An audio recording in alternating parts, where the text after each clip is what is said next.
இது மாய பூமி, அழகிய விவசாய பூமி, பயிர் வளர்த்திடும் நேய பூமி, உயிர் வளர்த்திடும் தூய பூமி, அழகிய விவசாய பூமி, தாய்மடி என தாங்கும் பூமி, தொப்புள் கொடி நம்ம பூமி, அழகிய விவசாய பூமி, காவல் தெய்வம் நம்ம பூமி, இது அழகிய விவசாய பூமி.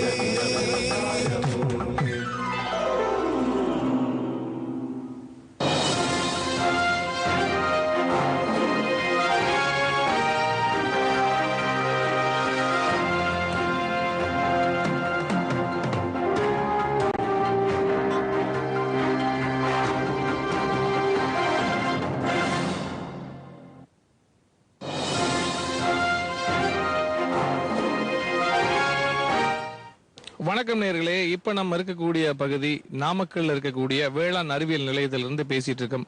இன்னைக்கு இங்க ஒரு சிறப்பு பயிற்சி வகுப்பு நடக்க போகுது. எங்கள் வேளாண் அறிவியல் நிலையத்துல அரசு தனியார் கூட்டுணைவு முறையில பழச்செடிகள் உற்பத்தி பண்ணி விற்பனை பண்ணிட்டு இருக்கோம்.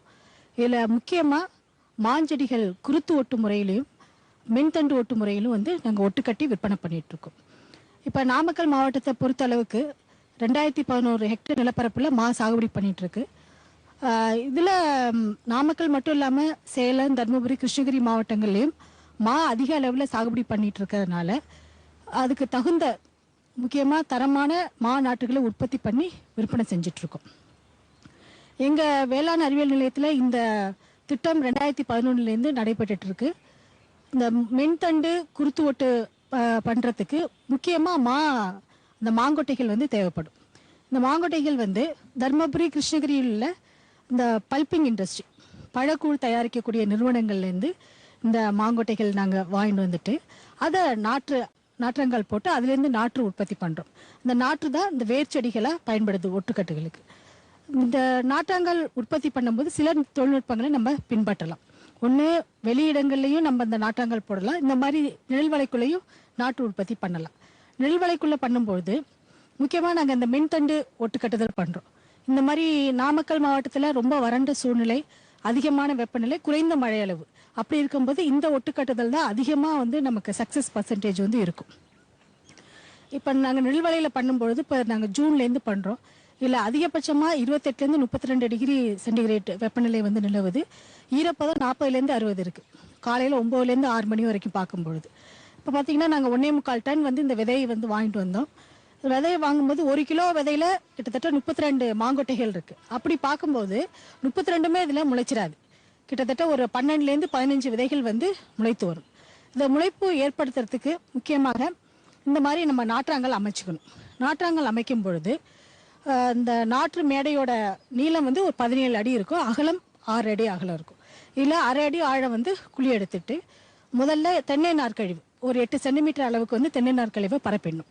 அதுக்கப்புறம் இந்த மாங்கொட்டைகளை அந்த நீல வாக்கில் நம்ம அடுக்கி வச்சுட்டு அது மேலேயும் இந்த தென்னை நார்க்கழிவு ஒரு 7 சென்டிமீட்டர், மொத்தமாக ஒரு 15 சென்டிமீட்டர் 6 அடிக்கு நிரப்பிடணும். நிரப்பின பிறகு ஒவ்வொரு நாளும் காலையில் நீர் தெளிச்சுட்டு வரும்பொழுது நம்ம விதைச்சா 13வது நாள் இல்லைன்னா 15வது நாள் முளைப்பு தென்படும். ஆக 20வது நாளில் ஒரு 50% நாற்றுகள் முளைச்சு வந்துடும். அப்படிப்பட்ட நாற்றுகள் முளைச்சு வந்த பிறகு நல்ல தரமாக வளர்ந்த நாற்றுகள், முக்கியமாக ஒரு 20 சென்டிமீட்டர் உயரமுடைய நாற்றுகள் வளர்ந்துருக்கணும். அதே போல் இந்த இலைகள் ஒரு காஃபி கலர் இலைகள் இருக்கணும். இந்த மாதிரி உள்ள நாற்றுகளை தான் நாங்கள் தேர்வு பண்ணி பேக்கெட்டில் போடுவோம். இந்த வேர்ச்செடிகள் இப்போ 20 நாளில் கிட்டத்தட்ட 20லேருந்து 25 சென்டிமீட்டர் நீளமுடையதாக இருக்கும். இந்த வேர்ச்செடிகளை நம்ம பாலிபேக்கில் மாற்றி வச்ச பிறகு ஒட்டுக்கட்டுறதுக்கு அந்த வேர்ச்செடிகள் தயாராகிடுது. அந்த தண்டோட தடிமன் பெருக்கணுங்கிறதுக்காக இலைகளை எல்லாமே பாலிபேக்கில் மாற்றி வச்ச பிறகு கட் பண்ணிவிடுவோம்.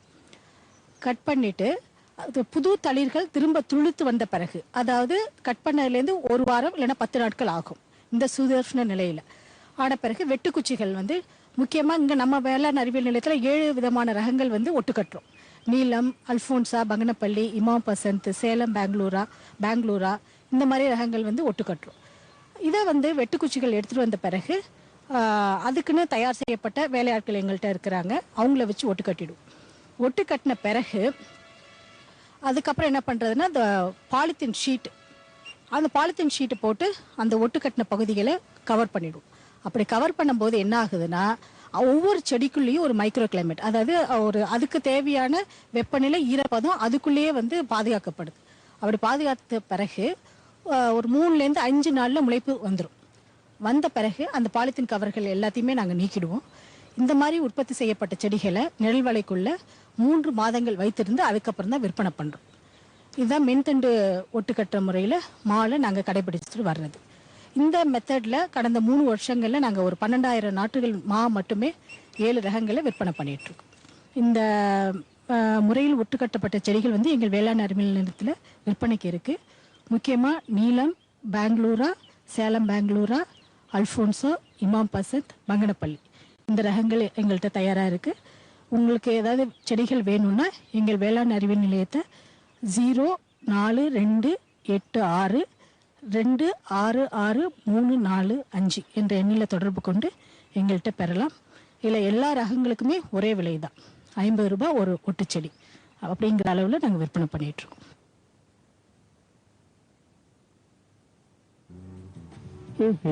குழம்புல மசாலா அதிகமா இருக்கு. எத்தனை முறை சொல்லியிருக்கேன், எவ்வளவு தேவையோ அதை மட்டும் போடுங்க. அட நான் எப்பவும் ஒரு முறை இப்படி பண்றேன். ஆனா நீங்க வயல்ல எப்பவுமே கண்ட கண்ட கிருமிநாசினிய போடுறீங்க. அப்ப அது மருமக சொல்றது சரிதான். பாரு, வயல்ல எத்தனை தேவையோ அத்தனை மருந்து தான் போடணும். நினைவுல வையுங்க, கிருமிநாசினி விஷத்தன்மை கொண்டது. டப்பாவுல எழுதப்பட்டிருக்கும் அளவுலதான் மருந்த போடணும். முதலில் பெரோமோன் ட்ராப், லைட் ட்ராப், உதவும் கிருமிகள், உயிரி கிருமிநாசினி ஆகியவற்றை பயன்படுத்த வேண்டும். அவசியம் ஏற்பட்டால் மட்டுமே ரசாயன கிருமிநாசினியை பயன்படுத்த வேண்டும். தெளிப்பை காலை மாலை கையுறை, மாஸ்க் மற்றும் உடலை முழுவதும் மூடும் உடை அணிந்து செய்யுங்கள். காற்றின் திசையில் தெளிக்கும் போது பின்னால் செல்லவும். மருந்தின் டப்பா தெளிக்கும் கருவியை பாதுகாப்பான இடத்தில் வையுங்கள். இப்ப கொஞ்சம் புரிஞ்சுதா? புரிஞ்சுக்கிட்டேன் என்றானே, இனிமே தப்பு பண்ண மாட்டேன். மருமக உனக்கு தண்ணி காட்டிட்டா இல்ல.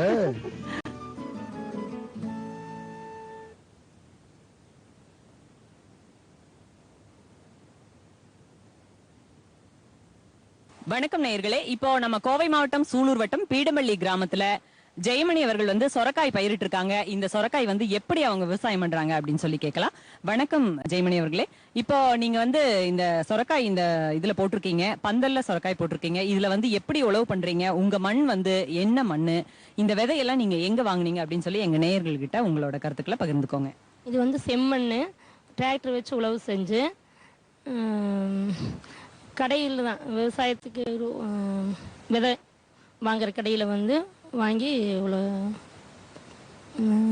அதாவது இந்த விதை வந்து எவ்வளவு தூரத்துக்கு ஒரு விதை நட்டணுங்க? விதை நட்டுன காலத்துல இருந்து எத்தனை நாளுக்குள்ள இந்த செடி வந்து பந்தல் மேல ஏறும்னு சொல்லுங்க. விதை வந்து 10 அடிக்கு ஒன்று, 10 அடிக்கு ஒரு விதையை வச்சு விதை வந்து 9 நாளில் முளைக்கும். முளைச்சது வந்து 64 நாள் வரைக்கும், 64 நாள் வந்து காய் எடுக்கலாம். 60 நாள்ல காய் எடுக்கலாம் இல்லைங்களா? 60 நாள்ல காய் எடுத்தீங்கன்னா எத்தனை நாள் வரைக்கும் இந்த செடி வந்து இருக்கும்? இது வந்து கிட்டத்தட்ட 3 மாசம் வரைக்கும் இருக்கும். இப்போ 10 அடிக்கு ஒரு விதை நட்டுறீங்க இல்லைங்களா? இதுக்கு வந்து தண்ணி நீங்க எப்படி கொடுக்குறீங்க? சொட்டு நீரா இல்ல வாய்க்கால்ல தண்ணி விடுறீங்களா? சொட்டு நீருங்க. எவ்வளவு நாளுக்கு ஒரு தடவை தண்ணி விடணுங்க? டெய்லி ஒரு 1/2 hour விடுறேன். இப்போ சொரக்காய் வந்துங்க 60வது நாள்ல இருந்து காப்புக்கு வருதுன்னு வச்சுக்கோங்க. பூ அந்த பருவம் வந்து எத்தனை நாள்ல பூ வருங்க? பூ வந்து ஒரு 50 நாள்ல வந்துடும். அப்ப பூ வந்ததுல இருந்து இந்த காய் காய்க்கிற வரைக்கும் 60 நாள் எடுக்கலாங்க. 60 நாள். பூ வந்ததுல இருந்து 10 நாள்ல காய் வந்து பெருசாயிரும் இல்லைங்களா? அப்போ இந்த சொரக்காய் வந்து நீங்க எங்க கொண்டு போய் விக்கிறீங்க? உழவர் சந்தைங்க, சிங்கானூர் உழவர் சந்தை. என்ன விலை போகுதுங்க கிலோ? இப்போ ஒரு 20-25 கிலோ போகுதுங்க. கிலோ வந்து 25 ரூபாய்க்கு விக்கிறீங்க. இதுக்கு வந்து நீங்க இயற்கை முறை விவசாயிங்களா இல்ல மருந்து தான் அடிக்கிறீங்களா? மருந்து தான் அடிக்கிறேங்க. கீழே அடி உரம் வந்து சாணி எருவு அதெல்லாம் போடுறோம். எவ்வளவு நாளுக்கு ஒரு தடவை மருந்து அடிக்கணுங்க? ஒரு 15 டேஸ்க்கு இருக்கேன். 15 டேஸ் இருக்கேன். இப்போ உரம் வந்து நீங்க ஆரம்பத்துல சாணி எருவு போட்டு உழவு ஓட்டி இருந்திருப்பீங்க. அதுக்கப்புறம் ஏதாவது உரம் கொடுத்தாதான் காய் வந்து வரும் இல்லைங்களா? அதுக்கு நீங்க என்ன பண்றீங்க? உரம் வந்து கால்சியம் சத்து, பொட்டாசியம் இதெல்லாமே கொடுக்குறோம். நாங்கள் அடி உரமாக தான் கொடுக்குறோம். அடி உரம் மட்டும் கொடுத்தா போதுங்களா? காப்பு காய்க்கும் போது வந்து நீங்க எதுவும் உரம் கொடுக்க வேண்டியது இல்லைங்களா? கொடுக்கணுங்க. அடி உரம் வந்து கீழே வந்து இந்த இதுதான் பொட்டாசியம், யூரியா எல்லாமே சொட்டு நீர்லேயே கலந்து கொடுத்துறோம். ஓ, சொட்டு நீர்லயே கலந்து கொடுத்துறீங்க. நீங்க வந்து தனியா ஒவ்வொரு செடிக்கும் போட வேண்டியது இல்ல. போட வேண்டியது இல்லைங்க. போடலாம், நாங்கள் வந்து சொட்டு நீர்லேயே கலந்து கொடுத்துட்றோம். கலந்து கொடுத்துறீங்க. இப்போ உங்க ஏரியால எப்படிங்க தண்ணி சௌரியம் எப்படி இருக்குங்க? நல்லா இருக்குங்களா தண்ணி? இல்ல எப்படி போர் தண்ணிங்களா கிணத்து தண்ணிங்களா? கிணத்து தண்ணியும் இருக்குது, போரும் இருக்குங்க. ஆனால் தண்ணி சௌரி கம்மியாக தான் இருக்குது. தண்ணி கம்மியா தான் இருக்குதுங்க. ஆனா சொரக்காய்க்கு வந்து தண்ணி தேவை நிறைய இருக்குதுங்களா? ஏன்னா இந்த சொரக்காயே பாத்தீங்கன்னா ஒரு தண்ணீர் காய் அப்படின்னு சொல்லுவோம். அப்போ இதுக்கு தண்ணீர் தேவை அதிகமா இருக்குதுங்களா இல்ல கம்மியா தான் பிடிக்குங்களா? மீடியமாக பிடிக்குங்க. அதிகமாகவும் வேண்டியதில்லை, ரொம்ப கம்மியாகவும் வேண்டியதில்லை. மீடியமாக டெய்லி ஒரு 1/2 hour விட்டால் போதும் ஒரு ஏக்கராக்கு. இப்போ நீங்க இப்போ எவ்வளோ ஏக்கர்ல வந்து இந்த சொரக்காய் பயிரிட்டு இருக்கிறீங்க? இப்போ ஒரு 1/2 ஏக்கரால் விட்டுருக்குறேங்க. இந்த 1/2 ஏக்கராக்குங்க அந்த காப்பு முடியும் போது பாத்தீங்கன்னா எத்தனை ஈல்டு கிடைக்கும் அப்படின்னு நீங்க எதிர்பார்க்குறீங்க? 5 டன்னுங்க. 5 டன். ஒரு ஏக்கராக்கு 10 டன் நல்லா வந்தா ஏக்கராக்கிட்டே ஒரு 5 டன். இப்போ உங்களுக்கு ஆள் சௌரியம் எல்லாம் எப்படிங்க? நீங்களே அதாவது இந்த கொடி வரும்போது பாத்தீங்கன்னா கொடி கட்ட வேண்டிய வேலையெல்லாம் இருக்கும். இந்த வேலையெல்லாம் நீங்களே பண்ணிக்கிறீங்களா? காய் அறுப்பெல்லாம் எப்படி ஆள் வச்சிருக்கீங்களா இல்ல நீங்களே வந்து விவசாயம் பாக்குறீங்களா? ஆள் வச்சு தான் பண்ணிட்டு இருக்கிறேங்க. பண்ணிட்டு இருக்கேன்.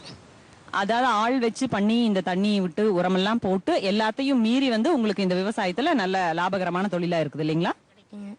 கிலோக்கு 5 ரூபா போயிடும். நல்ல விலைக்கு விற்றுனா பரவாயில்ல, இது நல்லா கிடைக்கும். சொரக்காய் பாத்தீங்கன்னா எப்பவுமே நல்ல சத்துள்ள காய் அப்படின்னு சொல்லுவாங்க. எல்லா வயதினருக்குமே, அதாவது சின்ன குழந்தைங்கள்ல இருந்து முதியோர்கள் வரைக்குமே இந்த சொரக்காய் வந்து நல்ல ஒரு சத்துள்ள காய் அப்படின்னு சொல்லுவாங்க. அந்த மாதிரி ஒரு சத்துள்ள காய் வந்து நம்ம ஜெயமணி அவர்கள் வந்து நல்ல விவசாயம் பண்ணி நல்ல முறையில, அதாவது நுகர்வோருக்கு நேரடியா கிடைக்கிற மாதிரி உழவர் சந்தையில கொண்டு போய் வித்து நல்லபடியான இந்த விவசாயத்தை இவங்க பண்ணிட்டு இருக்காங்க. இந்த விவசாயம் செய்யும் முறைகளை எல்லாத்தையும் நம்ம வந்து இப்போ கேட்டு தெரிஞ்சிட்டோம். இன்னும் ஏதாவது தகவல்கள் வேணும் அப்படின்னா இவங்க ஜெயமணி அவர்களை தொடர்பு கொண்டு நம்ம நேயர்கள் கேட்டுக்கலாம். ஜெயமணி, கோவை மாவட்டம், பீடம்பள்ளி கிராமம். Phone number 7373762691.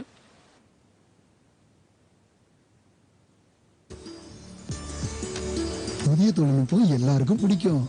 நானும் என்னோட வயலை தயார் செய்யறது, உழுறது, தோன்றது, விதைக்கிறது போன்றவற்றுக்கு சின்ன மிஷின்களை என்னுடைய தேவைக்கேற்ப வாங்கினேன். நான் என்னோட வயல்ல மிஷினை பயன்படுத்தின போது வேலை சீக்கிரமா சுலபமா முடிஞ்சது. வயல்ல மிஷினை பயன்படுத்தின பிறகு எனக்கு கிடைச்சது முழுமையான விளைச்சல், அதிக லாபம். சின்ன மிஷின்கள் எங்களுக்கு சொந்தமானவை. பெரிய மிஷின்களை நாங்க குழுவை உருவாக்கி வாங்கினோம். விவசாய சகோதர சகோதரிகளே, நீங்களும் சிறந்த மிஷின்கள் மற்றும் கருவிகள் வாங்க நிதி உதவியை பெறுங்கள். உங்கள் வருமானத்தை அதிகரியுங்கள், வளமையை பெறுங்கள்.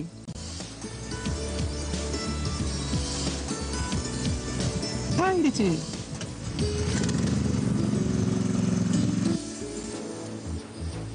நான் முடிவு பண்ணிட்டேன். நான் உன்னை வேளாண் இன்ஜினியர் ஆக்க போறேன்.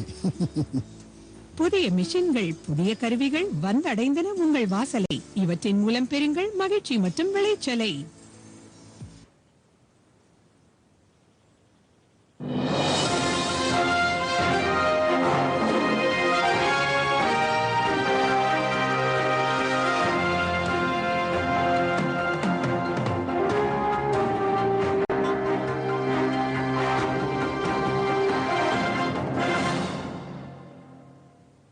முதல் 50 ஏக்கர் வரை பறந்து விரிந்திருக்கும் இந்த மூலிகை பண்ணையின் நீளம், அகலம், ஆழம், பசுமை, செழுமை, வலிமை எல்லாமே கண்ணார காண வேண்டியவை.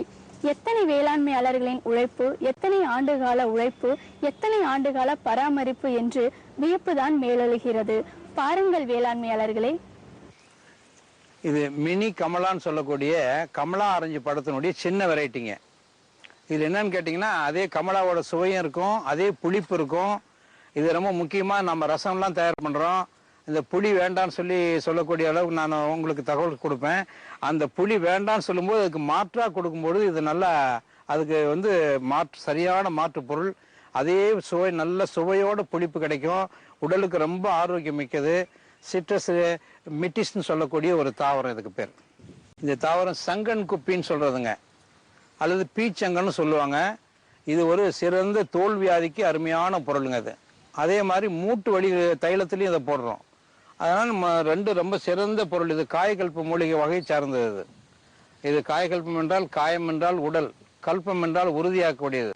இந்த காயகல்ப மூலிகைன்னு சொல்லக்கூடியதில் எவ்வளவோ தாவரங்கள் இருக்குது. அதில் வந்து என்னென்னா, உள்ளுக்கும் கொடுக்கலாம், வெளியவும் சாப்பிடலாம். அதை வந்து எந்த வகையில் வேணால் பயன்படுத்தினாலும் எந்த தப்பும் வராது. அது வந்து நல்லதே செய்யும் அப்படிங்கிற மாதிரி ஒரு எடுத்துக்கிற தாவரம் தான் காயகல்ப தாவரங்கள். அதெல்லாம் இது ஒரு நல்ல சிறந்த மூலிகை. இது ஒன்று இருக்குது. இது ஆல் ஸ்பைஸ்ன்னு சொல்லக்கூடிய சர்வ சுகந்தி, தமிழில் ஆல் ஸ்பைஸ். எல்லா விதமான மனமும் இதில் கிடைக்கும். நீங்கள் ஏலக்காய் நினச்சிட்டு பார்த்தீங்கன்னா என்ன நினைக்கிறீங்களோ நினைக்கிற மனம் இதில் கிடைக்கும். ஏலக்காய் இருக்கும், நீங்கள் பார்த்தீங்கன்னா கிராம்பு பார்த்தீங்கன்னா இருக்கும், பட்டை நினச்சிங்கன்னா இருக்கும், எல்லா இதுவும் இருக்கும். இது வந்து பிரியாணிக்கு போடக்கூடிய ஒரு இலை, நல்ல உணவுக்கு மணமூட்டும் தாவரங்களில் இது நல்ல இயற்கையான மணமூட்டுதல். இந்த மாதிரியானதெல்லாம் வரணும். இந்த ஆர்டிஃபிஷியலாக இருக்கக்கூடிய வாசனைகள்லாம் விட்டுட்டு இந்த மாதிரி இயற்கைக்கு இப்படி வரத்துக்கு நல்ல வாய்ப்பு இருக்குது. இதை பயன்படுத்தலாம். இந்த இலை மோசமான வாசனை இருக்கும். இதை வச்சு இது மட்டமான பொருள் நினச்சிடக்கூடாது. நம்ம பிரேம்னா செரேட்டிஃபோலியா, அதாவது பாய் முன்னை அப்படின்னு சொல்லக்கூடிய ஒரு தாவரம். இந்த தாவரம் வந்து மிகச்சிறந்த முறையில் இதை அரைச்சி இந்த பைல்ஸ்ன்னு சொல்லக்கூடிய மூலம், அந்த ஃபெஸ்டுலா அப்படின்னு சொல்லக்கூடிய மலத்துவாரங்களில் வரக்கூடிய நோய்களுக்கு இதை வச்சு அரைச்சி கட்டிட்டு ஒரு வாரத்துக்கு கட்டினாக்கா நல்ல அருமையான ஒரு தீர்வு கிடைக்கும். இதெல்லாம் இயற்கையான இதெல்லாம் கொடுத்துருக்கோம். நிறைய பேர் கொடுத்து நம்ம நிறைய பார்த்து வெற்றி அடைஞ்சிருக்கோம். இது வளம்புரி இடம்புரின்னு சொல்கிறதுங்க. இந்த வளம்புரி இடம்புரி காய்களை வந்து காது நோய்களுக்கு இதனுடைய எண்ணெயில் காய்ச்சி இந்த காது நோய்களுக்கு போடுவாங்க. காது நோய்கள் குணமாகும். அந்த அளவுக்கு சிறந்த ஒரு பொருள் இது. அதே மாதிரி யாகங்களுக்கெல்லாம் நிறைய வந்து முக்கியமான ஒரு பொருள் வளம்புரி இடம்புரின்னு சொல்லக்கூடிய பொருள். அந்த மரத்தில் வந்து சுருளாக இந்தியன் ஸ்க்ரூ பிளான்ட்னு கூட அதுக்கு பேர் இருக்கு. அந்த தாவரம் தான் இதுதான். பொன் குரண்டின்னு சொல்லக்கூடிய ஒரு தாவரம். இது வந்து நிறைய ஒரு கொடி கொடியாக போயிட்டு இருக்கோம். இந்த தாவரத்தினுடைய வேர், இதனுடைய பட்டைகள் இதெல்லாம் ஒரு சிறந்த நீரிழிவு நோய்க்கு சிறந்த மருந்தாக இது வந்து கருதப்படுகிறது. நிறைய பயன்பாட்டிலையும் இருக்குது. நல்ல சிறந்த மருந்து இது. பொன்குரண்டி வேர்னு சொல்லக்கூடிய இந்த தாவரத்தினுடைய வேர் வந்து நீரிழிவு நோய்களுக்கு நல்ல மருந்தாக பயன்படுது. இது முள் இலவன்னு சொல்கிறதுங்க. சால்மாலியா இன்சிக்னிஸ்ன்னு சொல்லி நம்ம பருத்தி பஞ்சு இருக்குது பார்த்தீங்கன்னா, சில்க் காட்டன், அதனுடைய ஒரு குடும்பத்தை சார்ந்ததுங்க. இதனுடைய பூக்களுக்கு கூட மருத்துவ குணம் இருக்குது. ஆனால் நம்ம வந்து பயன்படுத்தலை. மற்ற இடங்களில் பயன்படுத்துகிறாங்க. மராட்டி மொக்குக்கு ஒரு ஆல்டர்னேட்டாக அதை கொடுக்குறாங்க. அந்த மாதிரியான ஒரு இது உண்டு. இது ரொம்ப அழகான பூக்களை பூக்கும். பார்க்கறதுக்கு ரொம்ப முள் அதிகமாக இருக்குது. பார்த்துங்க. ஸ்டீரியோஸ்பெர்மம் கொலைஸ் அப்படின்னு சொல்லக்கூடிய ஒரு பாதிரி மரம், திருப்பாப்புலியூரில் இருக்கக்கூடிய அந்த கோயிலினுடைய ஸ்தல விருட்சம். அதாவது நிறைய 100 கோயிலினுடைய ஸ்தல விருட்சம் இருக்குன்னு ஏற்கனவே சொன்னேன். அதில் இது ஒரு கோயிலினுடைய ஸ்தல விருட்சங்கள். இந்த பட்டை கூட மருத்துவத்தில் பயன்பாட்டில் இருக்குது. ஆனால் நிறைய மாணவர்கள் கேட்பாங்க, இதனுடைய பட்டை எனக்கு வேணும்னு கேட்பாங்க. கொடுப்போம். அதை ஆராய்ச்சி பண்ணுறாங்க. அதில் எல்லா தாவரங்களும் இன்றைக்கி ஆராய்ச்சி தான். ஆராய்ச்சி பண்ணி பல அற்புதமான தகவலை நமக்கு தந்துக்கிட்டே இருக்காங்க. அதனால தான் நம்ம மனித குலத்துக்கு மிகப்பெரிய அர்ப்பணம் இந்த தாவரங்கள். இன்னைக்கு இயற்கையாக நம்ம நோய்களை குணப்படுத்தக்கூடிய ஆற்றல் தாவரங்களுக்கு இருக்குங்கிறது இப்போ இந்த யுகம் நிறைய தகவல் கொடுத்துட்டு இருக்கு. இதை பயன்படுத்தணும்னா நம்ம ஆரோக்கியமாக நல்லா வாழலாம். பக்க விளைவு இல்லாத எல்லா நோய்களும் நம்ம கண்டிப்பாக நம்ம குணப்படுத்த முடியுங்கிற ஒரு ஆற்றல் தாவரங்கள் இருக்குங்கிறதையும் நம்ம மக்கள் எல்லாம் புரிஞ்சுக்கணுங்கிறதுக்கு தான் இவ்வளோ தூரம் இந்த தாவரத்தை பாதுகாத்து இவ்வளோ விஷயங்களை சொல்லி கொடுத்துட்ருக்கு.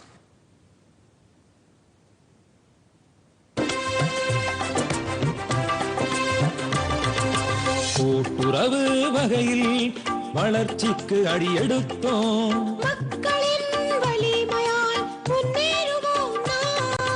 மக்களிடையே உத்வேகத்தால் நம்பிக்கை ஊட்டினோம். நாடெல்லோரும் சேர்ந்து வளர்ச்சியை முன்னிட்டினோம். கூட்டுறவே நமது வளர்ச்சியின் அடையாளம். புதிய யுகத்தின் கூட்டுறவே இந்தியாவின் பெருமையா. இந்திய அரசாங்கத்தின் மத்திய வேளாண் அமைச்சகத்தால் பொது நலன் கருதி வழங்கப்பட்டது.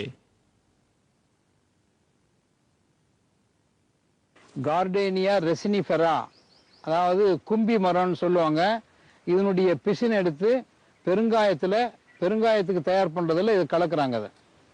இது வந்து இயற்கையாக ரெசின்னாவே கோந்து. கார்டேனியா ரெசினிஃபெரா, இந்த ரூபியஸிங்கிற ஒரு ஃபேமிலியை சேர்ந்த ஒரு தாவரம். இதெல்லாம் நிறைய வந்து பயன்பாட்டில் அங்கே இருக்குது. பெருங்காயம் ஆல்டர்னேட் கலக்கக்கூடிய தாவரம். மனமும் பெருங்காய மனம் இருக்கும். மேக்கரங்கா பெல்டேட்டான்னு சொல்லக்கூடிய பூந்தி மரம், பூந்தி கொட்டை பூ அப்படின்னு சொல்லுவாங்க. அதை பூவந்தி வேற, இது பூந்தி மரம்னு சொல்கிறது.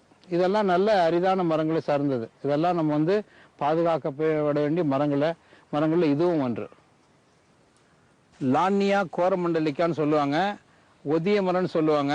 இது வந்து ஒதியம் பருத்தாலும் உத்தரத்துக்கு ஆகாது. புதியம் பருத்தாலும் உத்தரத்துக்கு ஆகாதும்பாங்க. ஆனால் அவ்வளோ மென்மையான மரம் இது. ஆனால் மருத்துவ ஆற்றல் நிறையா இருக்குது. இதனுடைய பட்டை நிறைய மருத்துவ குணங்களை கொண்டது. பெண்களினுடைய இரத்தப்போக்குக்கு அப்படியே உடனடியாக நிறுத்தக்கூடிய ஆற்றல் இந்த இதுக்கு உண்டு. மிகப்பெரிய ஆற்றல் இருக்குது. இது பயன்பாட்டில் இருக்குது. இப்போ இந்த மரங்களும் பாதுகாக்கப்பட வேண்டியது ஆயிப்போச்சு. இப்போ கேலோஃபில்லம் ஈனோஃபில்லம் சொல்லக்கூடிய பின்னை மரம். இந்த பின்னைக்காய் விளக்க வந்து இந்த பெருமாள் கோயிலில் தினமும் எரிப்பாங்க. அது எரிக்கிறதுனா காத்து கருப்பு அண்டாதுன்னு சொல்லுவாங்க. அது என்ன பொருள் அப்படின்னா, இந்த இந்த விளக்குல இருந்து போகக்கூடிய புகை மண்டலம் காற்றில் இருக்க தீய கிருமிகளை ஆன்டி பாக்டீரியல்ல நம்ம செய்யக்கூடிய ஆற்றல் உள்ளது. அந்த தன்மை அதனுடைய ஆவி போகிறது. அதனால தான் இந்த காத்து கருப்பு அண்டாதுன்னு சொல்லுவாங்க. அந்த காலத்தில் பார்த்தா ஒன்று சொன்னது பார்த்தா ஏதாவது ஒரு பொருள் இல்லாத இருக்காதுங்கிறதுல இது ஒரு முக்கியமாக தெரிஞ்சுக்க வேண்டிய பின்னை மரம். மலைவேம்பு இதை வந்து விவசாயத்துக்கு நல்ல பண்ணையில் வச்சு நிறைய மரங்கள் நட்டு நல்ல அருமையாக ஒரு 10 வருஷம் கழித்து அறுவடை பண்ணும்போது மிகப்பெரிய ஒரு வருமானத்தை கொடுக்கக்கூடிய ஒரு மரம் அது மலைவேம்பு. எவ்வளோ பெரிய மரமாக இருக்குது பாருங்கள். 10 வருஷத்தில் எவ்வளோ பெரிய மரம் இருந்தால் எவ்வளோ பெரிய ஒரு வருமானத்தை கொடுக்கக்கூடியது. கனாங்கா ஓடரேட்டா, அதாவது கருமுகைன்னு சொல்லக்கூடியது. இது ஒரு கோயிலினுடைய ஸ்தல விருட்சமாகவும் இருக்குது. இதனுடைய பூவிலிருந்து நம்ம லாங்னு ஒரு ஜப்பானில் ஒரு ஆயில் எடுக்கிறாங்க, எண்ணெய், நல்ல வாசனை திரவியம். அதெல்லாம் இயற்கையாக நீங்கள் வந்து செயற்கை மனம் இல்லாத இயற்கையை வாசனை கொடுக்கக்கூடிய ஏராளமான தாவரங்கள் இருக்குது. அதில் இது ஒரு முக்கியமான இடத்தை அது வகிக்குது. ஆசிமம் அமெரிக்கானம் சொல்லக்கூடிய இது வந்து கஞ்சாங்கோரைன்னு சொல்லுவாங்க. அதை கஞ்சாங்கோரை, ஆசிமம் அமெரிக்கானம், இது கொசு பூண்டுன்னு சொல்லுவாங்க. கிராமங்களில் இந்த பூண்டை எடுத்து அப்படி தொங்க வச்சுட்டாங்கன்னா வீட்டில் கொசு அண்டாது. இது ஒரு நல்ல மனம், அருமையான மனம் கொடுக்கும். இது கொசுக்களை விரட்டக்கூடிய ஆற்றல் அதுக்கு உண்டு. கடம்பையில் நீர்க்கடம்பு, நாய்க்கடம்பு, வெண்கடம்பு, மஞ்சள் கடம்பு, இது மாதிரி கடம்பு மரம் நிறையா இருக்குது. இதில் வந்து நீர்க்கடம்பு மரம், இது நீர்க்கடம்பை. மித்திரகைனா பார்வி ஃப்ளோரா, பட்டுப்பூச்சி மரம்னு சொல்லக்கூடிய மல்பெரி மரம். அது இந்த மல்பெரி மரத்தினுடைய இந்த இலைகளை தான் பட்டுப்பூச்சி வளர்த்துறதுக்காக விவசாயிகள் பயன்படுத்துகிறாங்க. இதையே அப்படியே விட்டு பெரிய மரமாச்சுன்னா இந்த வெரைட்டி வந்து கனி வரும். 4 இன்ச்சு நீட்டம் கூட இவ்வளோ பெருசு கூட கனி வரும். ரொம்ப சுவையான கனி. இது முக்கால்வாசி பறவைகளே சாப்பிடுது, நமக்கு கிடைக்கிறது இல்லை. இருந்தாலும் பறவைகள் உண்ணட்டுமேன்னு சொல்லிட்டு இந்த மரத்தை பாதுகாத்து வந்துட்டு இருக்கேன். மல்பெரி, மோரஸ் லேவிகேட்டான்னு சொல்லக்கூடிய தாவரம். கருப்பாலைன்னு சொல்லக்கூடிய அழிந்து வரும் தாவரம் இனத்தை சார்ந்ததுங்க. ஹோலரினா ஆன்டி டிசென்ட்ரிக்கான்னு பழைய பேர். ஆன்டி டிசென்ட்ரிக்கானா அந்த இது மோஷன் நிறைய போயிட்டு இருக்கும் இல்லைங்களா, லூஸ் மோஷன், அதுக்கெல்லாம் ஒரு சிறந்த மருந்தாக இது வந்து பேர் இருந்தது. இப்போ ஹவுலரினா பியூபசன்ஸ்னு ஆயிடுச்சு. இது ஒரு என்டேஞ்சர் ஸ்பீஷிஸ், தான் அழிந்து வரும் தாவரத்தில் இந்த வகையில் பாதுகாக்கப்பட வேண்டிய ஒரு தாவரமாக இன்னைக்கு கருதப்படுகிறது.